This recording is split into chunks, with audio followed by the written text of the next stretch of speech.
नमस्कार, हम अफरोज। दोपहर 3 बजे के भोजपुरी समाचार में स्वागत बा। सबसे पहले प्रमुख समाचार। प्रधानमंत्री देउवा सहित सत्तारूढ़ गठबंधन दल के नेता दाहाला नेपाल बीच भेंटवार्ता, एमसीसी पारित करे के विषय में मतभेद। काठमाडौँ महानगरपालिका के प्रमुख खातिर फेरू विद्यासुंदर साके के दावी, अपन कार्यकाल के बाकी काम पूरा करे के प्रतिबद्धता। दुग्ध विकास संस्थान द्वारा प्रशोधित स्टैंडर्ड दूध के उपभोक्ता दाम प्रति लीटर 9 रुपया से बढ़ल दाम बिहान से लागू होगी। भारत के उत्तर प्रदेश राज्य में आज से विधानसभा के निर्वाचन शुरू, पहिलका चरण में 58 सीट पर मतदान हो रहा।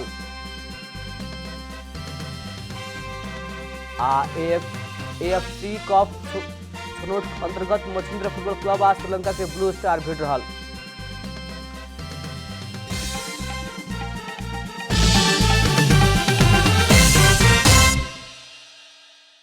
अब पूरा समाचार।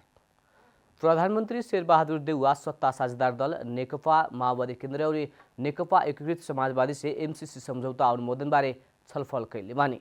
प्रधानमंत्री निवास बालुवाटार में माओवादी अध्यक्ष पुष्पकमल दाहाल और नेकपा एकीकृत समाजवादी के अध्यक्ष माधव कुमार नेपाल संगे आज सवेरे प्रधानमंत्री देउवा छलफल कैनी। भेंट में प्रधानमंत्री देउवा एमसीसी के तत्काल संसद में पेश करके पारित करे परे के धारणा रखले रहने। दाहाल और नेपाल एमसीसी बारे जनस्तर से उठल सवाल सबके संबोधन करे परे में जोड़ देले रहनी। यथा स्थिति में ही एमसीसी पारित करावे ना सके के कहत थप समय ले परे के दाहाल नेपाल के सुझाव रहे। प्रधानमंत्री देउवा फेब्रुअरी 28 भीतर एमसीसी पारित करे के विषय अपन प्राथमिकता में रहल बतौले रहने। प्रधानमंत्री सचिवालय के मुताबिक देउवा संसद में एमसीसी टेबल करे परे के और सभी दल अपन धारणा उहे राखे परे के बतौले बानी।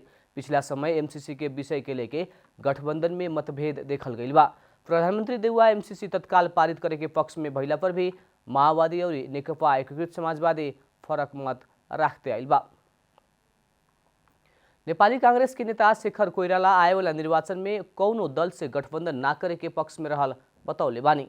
आज सवेरे नेकपा माओवादी केन्द्र के अध्यक्ष पुष्पकमल दाहाल से भेटेला दाहाल निवास खुमलटार पुगल नेता कोइराला कांग्रेस माओवादी वा बाकी कौनो दल से गठबंधन ना करे के बतौनी। भेंट में स्थानीय तह के निर्वाचन में गठबंधन करके सहयोग करला अध्यक्ष दाहाल से कैल आग्रह में नेता कोइराला गठबंधन कौनो हालत में ना करे के अपन स्पष्ट धारणा रहल छलफल में शामिल दोसर नेता अमरेश कुमार सिंह बतौनी।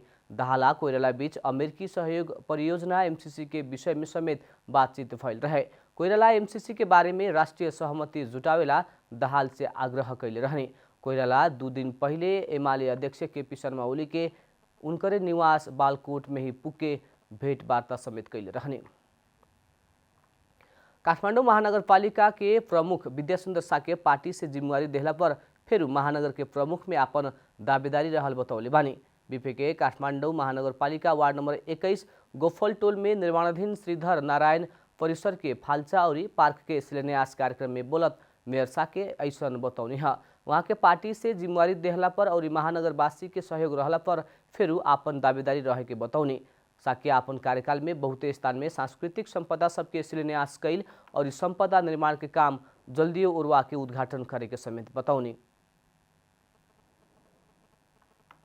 एउटा काम सकिन्छ अर्को काम सुरु हुन्छ, एउटा काम त्यो काम सकिन्छ फेरि अर्को काम सुरु हुन्छ। यो निरन्तर रूपमा चलिरहेको। तर हामीले हाम्रो कार्यकालमा धेरै शिलान्यास गरिसक्यौँ। तपाईले भने जस्तो धेरैले सोध्ने पर्छ शिलान्यास धेरै भयो, उद्घाटन कहिले हुन्छ भनेको। उद्घाटन एउटा नगरिकन गर्ने कुरा, सम्पूर्ण नगरिकन गर्ने कुरा होइन। प्रमुख साके महानगरपालिका ऐतिहासिक सांस्कृतिक संपदा के संरक्षण, संवर्धन और पर्यटन से जोड़ल काम महानगर कर रहल बतौनी। वहाँ के महानगर के नीति मुताबिक आवेला दिन में भी सांस्कृतिक संपदा के संरक्षण करते जाए के बतौनी। एउटा ऐतिहासिक सांस्कृतिक शहर, यहाँ जता हेर मन्दिरै मन्दिर छन्, पाटी पौवाहरू प्रशस्त छन्। यस सबै के बेला जसले बनाए पनि अहिले हाम्रो लागि सम्पदा बनिसकेको छ। त्यस सम्पदालाई संरक्षण गर्नु, प्रवर्धन गर्नु र पर्यटनसँग जोड्नु काठमाडौँ महानगरपालिकाको नीति नै रहेको छ। प्रमुख साके विकास निर्माण के काम कहियो ना रुआए के कहत निरंतर रूप में काठमांडू के विकास के खातिर महानगर लाग रहल समेत प्रतिबद्धता समेत जनौनी। वहाँ के रानी पोखरी के कुछ काम बाकी रहला से काम संपन्न भइला साथ सर्वसाधारण खातिर खुला करे के भी बतौनी। सत्तासीन नेपाली कांग्रेस के केंद्रीय कार्य संपादन समिति के पहली का बैठक आज बैठ रहल बा। पार्टी केंद्रीय कार्यालय सानिपा में बैठक में पार्टी के म्याद समाप्त भइल भातृ एवं शुभेच्छुक संस्था के विषय में छलफल होकी, अधिवेशन होके के बाकी जिला के संदर्भ में भी छलफल होके के कांग्रेस जनौले बा। कार्य संपादन समिति में सभापति, उपसभापति, महामंत्री, सहमहामंत्री सहित के पदाधिकारी बाटे लोग। ऐसे ही बैठक स्थल में नेपाल विद्यार्थी संघ के नेता कार्यकर्ता सब धरना आ प्रदर्शन करे के भइला बाद कांग्रेस केंद्रीय कार्यालय में पार्टी पदाधिकारी या कार्य संपादन समिति के सदस्य बाहेक के प्रवेश में रोक लगावल गइल बा। प्रदर्शन के तैयारी खातिर सानेपा पुगल नेवी संघ नेता कार्यकर्ता के प्रहरी पार्टी कार्यालय भीतर प्रवेश करे नइखे देहले। संभावित प्रदर्शन आ प्रधानमंत्री शेरबहादुर देउवा के आगमन में हो सके वाला अवरोध के ख्याल करत सानेपा के सुरक्षा अवस्था भी कड़ा कइल बतावल गइल बा। भोजपुरी समाचार में अब छोट विश्राम।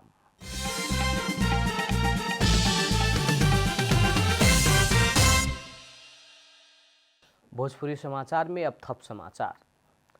राष्ट्रिय प्रजातंत्र पार्टी राप्रपा के पदाधिकारी बैठक आज बैठ रहल बा। बैठक धुम्बाराही स्थित केंद्रीय कार्यालय में बैठक के नेता सुंदर पांडे जानकारी देहनी। पिछला समय पार्टी भीतर विकास होते गईल गुट उपगुट पार्टी के संभावित विभाजन के से जोगावेला आ अगिला निर्वाचन में सफलता कायम करे के विषय में छलफल होके के बतावल गइल बा। साथ ही बैठक में समसामयिक राजनीतिक घटनाक्रम के समीक्षा होके के आ देश पर संगठन के राजनीतिक तथा सामाजिक गतिविधि संचालन संबंधी आवश्यक कार्ययोजना भी छलफल होके के बतावल गइल बा। क्यासिनो संचालन बापत के 38 करोड़ रुपया ना बुझावला बाद संस्कृति, पर्यटन तथा नागरिक उड्डयन मंत्री प्रेम आले नेपालगंज स्थित ड्रीमलैंड होटल बंद करौले बानी। मंत्री आले मंत्री स्तरीय निर्णय से वो होटल के मिनी क्यासिनो के लाइसेंस समेत रद्द कैले बानी। आर्थिक वर्ष 2076-77 तक के बक्यौता आर्थिक वर्ष 77-78 तक के इजाजत पत्र नवीकरण दस्तूरा चालू आर्थिक वर्ष के रॉयल्टी कर के 38 करोड़ 10,45,664 रुपया ना बुझावला बाद होटल बंद कैल गई है। वही लेखा मंत्री आले क्यासिनो संचालन बापत के 42.5 करोड़ रॉयल्टी ना तिरेवाला काठमाडौँ के दरबार मार्ग स्थित होटल याक एंड यति के वर्गीकरण स्तर समेत खारिज कैले बानी। अर्थ मंत्रालय द्वारा चालू आर्थिक वर्ष 2078-79 के बजेट के अर्धवार्षिक समीक्षा आज सार्वजनिक हो रहा बा। दोपहर सार्वजनिक होने वाला समीक्षा में सरकार के समग्र आमदनी या खर्चा के पिछला 6 महीना के अवस्था के बारे में जानकारी कराव के अर्थ मंत्रालय जनौले बा। देश के अर्थतंत्र के विभिन्न सूचक सब नकारात्मक रहला, समग्र अर्थतंत्र ही संतोषजनक ना रहल कहनाम बाहर आइल समय अर्थ मंत्रालय से होखे वाला समीक्षा के रुचि के साथ देखल जा रहा बा। वही लेखा अर्थ मंत्रालय लगते नेपाल राष्ट्र बैंक भी फागुन पहिल का हफ्ता भीतरे चालू आर्थिक वर्ष के मौद्रिक नीति के अर्धवार्षिक समीक्षा करे वाला बा।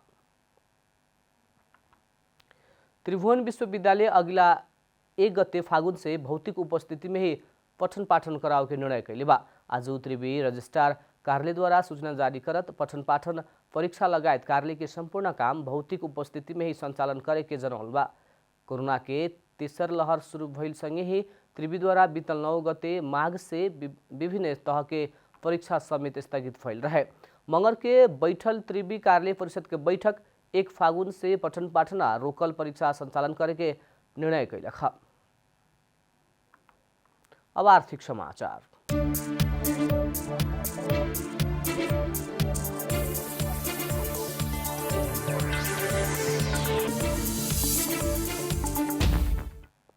सरकारी स्वामित्व के दुग्ध विकास संस्थान डेडीसी द्वारा प्रशोधित स्टैंडर्ड दूध के उपभोक्ता दाम प्रति लीटर 9 रुपया से बढ़ाव के निर्णय कैल गेल बा।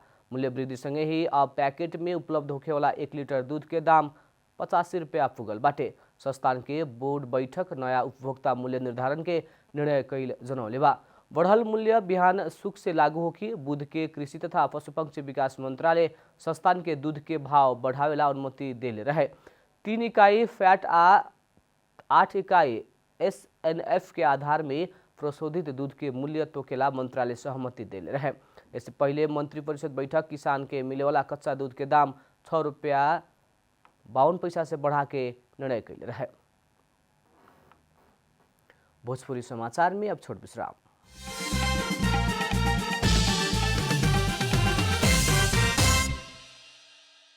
भोजपुरी समाचार में अब अंतर्राष्ट्रीय समाचार। भारत के उत्तर प्रदेश राज्य में आज से विधानसभा के निर्वाचन शुरू भइल बा। निर्वाचन 7 चरण में संपन्न होगी। पहिलका चरण में आज मुजफ्फरनगर, मेरठ, बागपत, गाजियाबाद, शामली, हापुङ, गौतम बुद्ध, बुलंदशहर, अलीगढ़, आगरा, मथुरा करके 11 जिला में मतदान हो रहा बा। 11 जिला में विधानसभा के 58 सीट खातिर 623 जने उम्मीदवार सब प्रतिस्पर्धा में बा। अंतिम चरण के निर्वाचन अगिला 7 मार्च अर्थात फागुन 23 गते होगी। निर्वाचन के परिणाम 10 मार्च में सार्वजनिक होगी। निर्वाचन शुरू होने से पहले भारतीय प्रधानमंत्री नरेंद्र मोदी कोविड नियम के पालना करत मतदान में सहभागी होकेला अपील कैले बानी। उत्तर प्रदेश में इससे पहले सन 2017 में विधानसभा निर्वाचन भइल रहे। ओ समय भारतीय जनता पार्टी भाजपा कुल 58 मध्ये 53 सीट जीतले रहे। ओकरा बाद भाजपा के नेता योगी आदित्यनाथ मुख्यमंत्री बनल रहने। अब खेलकूद समाचार।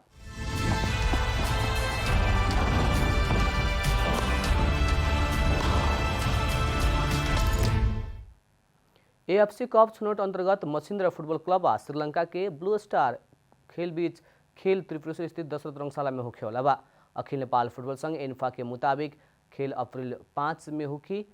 एएफसी द्वारा आज मैदान आ समय के निष्कर्ष लगावल गई हुए शहीद स्मारक ए डिवीजन लीग के 7वां चरण तक अंक तालिका के शीर्ष स्थान में रहल आधार में मछिन्द्र एएफसी कप खातिर छनौट भइल रहे।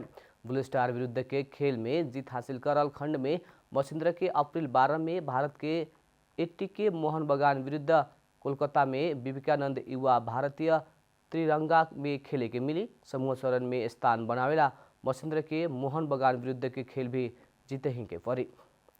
अंत में प्रमुख समाचार फिर एक बेर।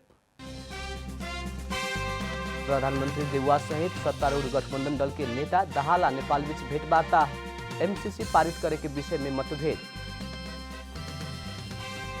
काठमाडौँ महानगरपालिका के प्रमुख खातिर फिर विद्यासुंदर साक्य के दाबी, अपन कार्यकाल के बाकी काम पूरा करे के प्रतिबद्धता।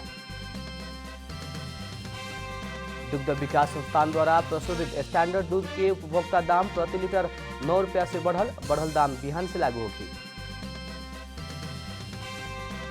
भारत के उत्तर प्रदेश राज्य में आज से विधानसभा के निर्वाचन शुरू। पहिलका चरण में 58 सीट पर मतदान हो रहा।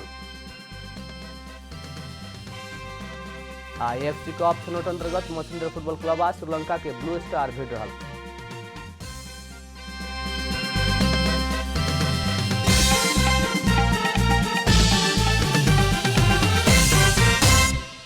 भोजपुरी समाचार अभी खातिर इतना ही। जनता द्वारा जनता खातिर प्रसारित जनता टेलीविजन देखत रही। प्रणाम।